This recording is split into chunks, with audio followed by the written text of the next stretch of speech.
بسم الله الرحمن الرحيم. يا أيها الذين آمنوا لا تقدموا بين يدي الله ورسوله واتقوا الله إن الله سميع عليم. يا أيها الذين آمنوا لا ترفعوا أصواتكم فوق صوت النبي ولا تجهروا له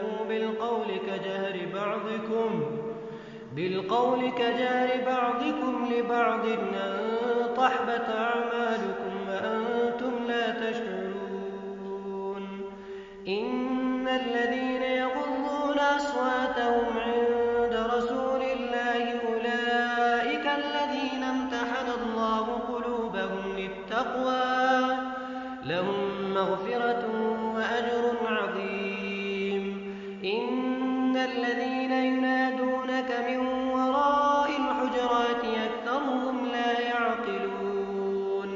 ولو أنهم صبروا حتى تخرج إليهم لكان خيرا لهم والله غفور رحيم. يا أيها الذين آمنوا إن جاءكم فاسق بنبأ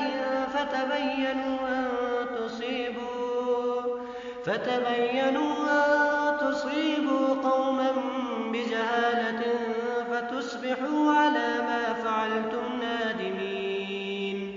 واعلموا أن فيكم رسول الله لو يطيعكم في كثير من الأمر لعنتم ولكن الله حبب إليكم الإيمان وزينه في قلوبكم وكره إليكم الكفر والفسوق والعصيان أولئك هم الراشدون فضلا من الله ونعمة والله عليم حكيم.